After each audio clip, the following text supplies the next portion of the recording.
har'a kunoo kudhaama namni waaqayyoo dubbatanii turan har'a fideen fuula keessan dura dhaabadheen jira waaqayyoon naa galateeffadhaachaa jiru waaqayyoodhaan galateeffadhaa gooftaa kana hojjete. Eshi Siisay isaa dhufte. Asuma giinchuma naannoo giinchi. Okay, maal ture tasbii? Okay, waaqayyo galata guddaa fudhatu. Isaan dhuga ba'umsa isaanii duraan mana wattaaddaraa keessa yookiis immoo waggaa 12 ture waggaa 12 immoo caatii maannoo sigaaraan xuuxaa ture. Gaa'ila koo keessatti baay'ee milkaa'ina qabu asii gadee malee sooleen hin jiru nan hojjedha milkaa'ina qabu manni koos jireenyi koos jeeqamaadha baay'ee mormii keessa guddaa keessan ture. Ati manaan koo halkan kaatee inteessi jeequmsa keessa turte nagaan qabdu ciistee boqochuu hin dandeessu baay'ee mormii keessa ture isheenis ati manaan koo maaf teessee na laalta maaliif iddoo tokko nan geessine naan jennaani. Anis immoo iddoo kaman si geessa mana yaalaan si geessa jedheen ture isheen garuu gidduudhumaanii cabsitee karaa waldaa kanaa dhufte gaafa karaa waldaa kanaa dhuftu duraan ciisaadha ciisuu hin dandeessu dhaaba inteessi riba keessa kaatee teessi baay'ee boqonnaan qabdu gaafumas dhuftee harka ishee ol kaafattee karaa waaqayyoon amantu ati manaa koo kan duraan ciisuu hin qabne kan jeequmsa guddaa keessa turte guyyaadhumas dhuftee namni waaqayyoo kadhatanii gooftaa fudhatte sana nagaa guddaan ta'ee fi fayyina guddaa argatte isa kanaa waaqayyoon naa galateeffadhaachaa jiru. Biraan amantaan maal ture? Ortodoksiin ture ani. Maal hojjeta achi keessatti? Daaqoniin ture. Qoy amantaa kana jaallatta? Hin jaalladhu. Hin jaalladhu. Akkam? Hin jaalladhu. Warruma naannoo jiraniyyuu walitti dhufeenya isaaniis hin qabu hin jaalladhu. Jaallattu. Eshi. Amantaa kana akkuma isaan jedhan amantaa kana hin jaalladhuun ture ati manaan koo sabii dhuftee asitti fayyitee fi anis kan isheen duraan jeequmsa keessa turte halkan kaatee kan teessu faalla isaa deebi'ee natti deebi'e anas immoo halkan teessumatti na bulchaa ture. Gaafa as dhuftu galtee irraftee duratti irraftu abjuun naan deema jettii naqa biyyeettii tiyaa'a bultii irraftuu ture gaafuma as dhufte dura dhuftee amannaanan amantaan lama mana tokko keessatti hin hojjetu waan ta'eef dhiisin dhaqxu beenxeen taatu addaan baanaan jedheen gaafa itti jabaatu deebitee dhufte jalqaba mana hin taatu jedheen amantaa lama mana tokko keessa hin jiraannu irraa kutte nan dhoowwe amma rakkoon sun ittuma gaafa fufuu deebitee dhufte.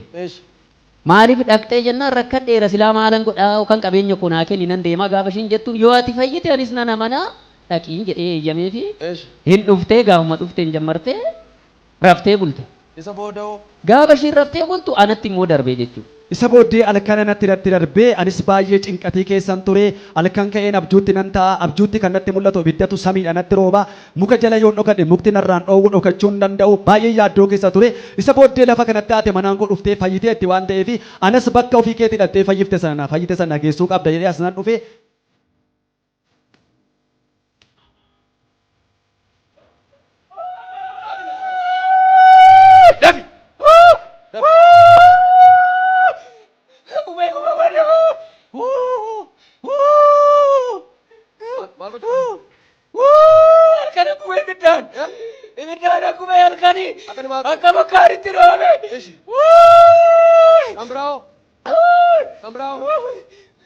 Lubbuu isaa jedhe.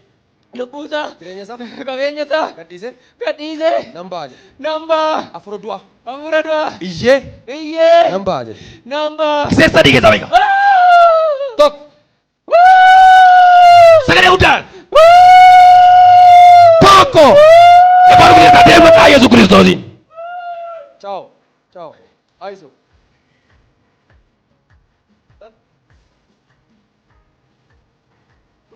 Kota baako. Waaqayyo akkanaan jedha. Har'aa jalqabee boqonnaa kennaaf.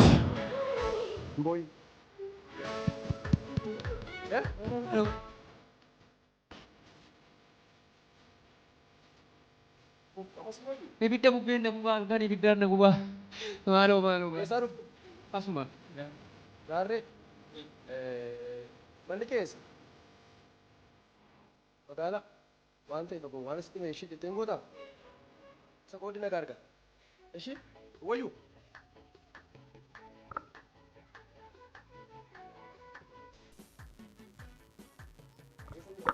Mana jira. Fiddaa. Nan fida. Hojjaa lamaanii. Hojjaa lamaanii? Nan fida. 500. Mana keessa kaadhodhanii. Hidhadhoodhanii mana keessa kaadhu jedhee sitti kennanii hin fiddaa?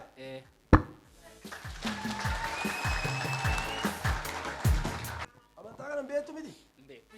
Ortodoksii malee hin beeku. Hin beeku. Amanuu dhufteera? Amanuun dhufe. Eessa dhageesse maal dhageesse dhufte? Rakkannaan man dhufe. Eessa dhageesse waa'ee lafa kana? Asumatti haati manaa kiyya dhuftee ture. Eeshii dhuftee turte waan guddaa wayin sitti himu. Kana irratti akkati gooftaan irraanfanne bara kee guutumaa gooftaatti addan baatu. Hin bahu. Kottush.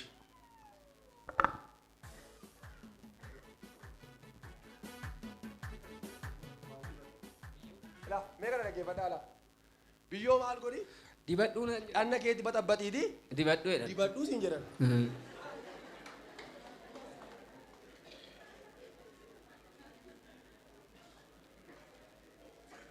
Eessatti dibatte kaasa booddee? Yeroo baay'eedha yaa'u. Dibatteetta. Biyyochi biyyoo lafa awwaalaatii dhufee sitti kennameedha. Kanaaf qabeenya kee guurusan. Amma kana maaltu natti mette yaadda? Waaqayyo si ibsa. Kanaafi in jiraatta biyyoodhaa hidhanna kee miiccatiin sammuu narraa miiccadhu malee. Maqaama gooftaa Yesuusin amiin jedha. Kana booddee waaqayyo nama guddaa si godha shi. Nagaa si laata shi. Abbaa koo shi. Anteessee sana duwwaa fidiitiin natti kenni. Hin fidda moo fiddu? Nan fida. Hin fidda moo fiddu? Nan fida. Amma akka galtee mana jala bulchiiti. Si ganeera jedhiin. Sin barbaadu jedhiin. Sobduu wayii jedhiin. Jedhiime sobduu jedhiin. Amiin. Sobduu jedhiin. Sobduu.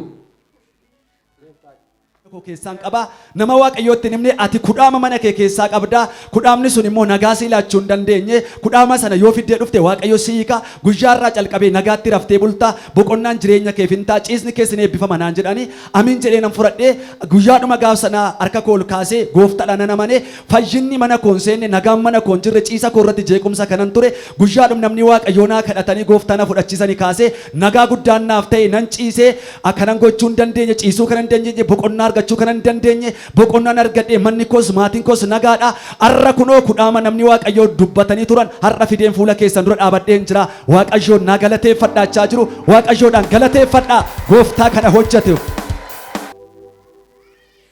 malee nama waaqaadhaan harkatti qabaame waaqayyo si haa eebbisu jedhaani ati jedhaani dukkana of hirkaa gatteetta